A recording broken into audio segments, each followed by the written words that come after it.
میرے آقا کا فرمان ہے حضور سرور کونین صلی اللہ تعالی علیہ وسلم کا، جو فجر کی نماز کے بعد، کس کی نماز کے بعد؟ جو فجر کی نماز کے بعد سورۃ یاسین پڑھتا ہے، اللہ پاک جل شانہ فرماتے ہیں کہ جا آج کے سارا دن کی کاموں کی کفایت، تیرے سارے کاموں کی کفایت میرے ذمہ ہے۔ کتنی دفعہ پڑھتا ہے؟ ایک بار۔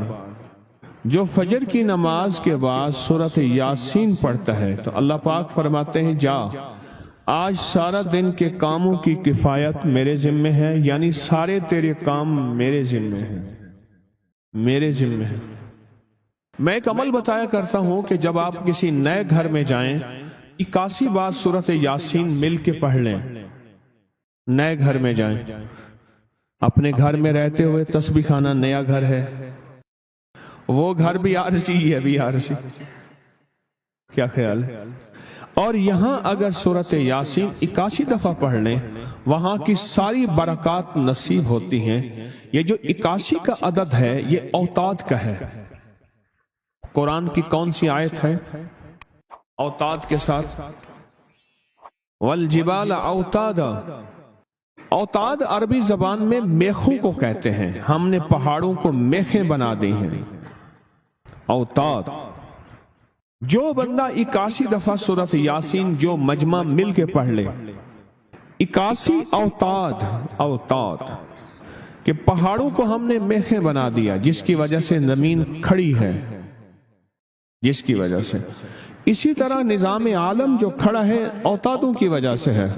اوتادوں کے اوپر پھر درجات ہیں بہت زیادہ، قطب ہے، قطب عالم ہے، پھر ابدال ہیں، پھر غوث ہے۔ یہ نظام ہے، روحانیت کے حکمران ہیں، یہ روحانیت کے عہدے ہیں۔ جو مجمع مل کے فجر کی نماز کے بعد 81 دفعہ سورۃ یاسین پڑھے، آپ تو 81 سے زیادہ پڑھ چکے ہیں، سوچیں، کئی 81 پڑھ چکے ہیں، بہت بڑا مجمع ہے ماشاءاللہ۔ 81 دفعہ سورۃ یاسین مجمع مل کے پڑھے اور مخلصین کا مجمع ہو، یہ شک ہے کہ مخلصین ہیں یا نہیں ہیں۔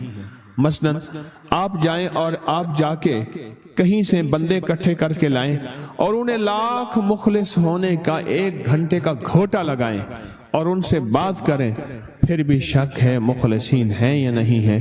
اور یہاں الحمدللہ آپ سارے مخلصین بیٹھے ہیں، کہیں الحمدللہ۔ اللہ کے لیے آنے والا مخلص ہے، اللہ کے لیے رہنے والا مخلص ہے، اللہ کے لیے بیٹھنے والا مخلص ہے۔ جب مخلص ہوں اور 81 دفعہ سورۃ یاسین پڑھیں تو فرمایا اللہ جل شانہ اس کی جگہ کے لیے ایک لفظ ہے، رب ادخلنی مدخل صدق واخرجنی مخرج صدق واجعلنی من لدنک سلطانا نصیرا۔ اس کا مفہوم یہ ہے، آیت کا ترجمہ اب میں مفہوم بیان کر رہا ہوں۔ اے میرا مولا، میرا یہاں آنا، ادخلنی مدخل صدق واخرجنی مخرج صدق، میرا رہنا، میرا جانا، میرا آنا، میرا بیٹھنا، اے سخی آقا اس کو ایسے بنا دے جیسے تیری بارگاہ میں کوئی بادشاہ ہوتا ہے، کوئی سلطان ہوتا ہے اور کوئی بڑا ہوتا ہے، اور تو اس کے لیے کیا مسندیں بچھائے گا اپنے خزانے غیب میں، جو تیرے خزانے میں بادشاہ جنت کا ہر جنتی بادشاہ ہوگا، ہر جنتی بادشاہ ہوگا، اس کے لیے قالین ہوں گے، اس کے لیے نعمتیں ہوں گی، اس کے لیے انعامات ہوں گے اور اس کے لیے حیرت انگیز برکتیں ہوں گی۔ فرمایا جو 81 دفعہ پڑھے گا اللہ کے خزانوں میں، اس کا شمار بادشاہوں میں ہوگا۔ جو 81 دفعہ سورۃ یاسین پڑھتا ہے اس کی چاہت سے ملتا ہے، ضروری نہیں وہ کہے۔ اس کو گہرائی سے سوچیں، اس کو پھر سوچ کے سوچیں۔ جو 81 دفعہ سورۃ یاسین پڑھتا ہے اس کی کس سے ملتا ہے؟ چاہت سے ملتا ہے، وہ جو چاہتا ہے اللہ دے دیتا ہے۔ فجر کی نماز کے بعد 81 دفعہ سورۃ یاسین پڑھنے سے اللہ اس کی چاہت کے مطابق دے دیتا ہے۔ حضرت گیسو دراز بندہ نواز ایک بزرگ گزرے ہیں، بہت بڑے اللہ والے تھے، ان کی زلفیں تھیں گیسو دراز۔ ان کا معمول تھا کہ ان کی خانقاہ میں روزانہ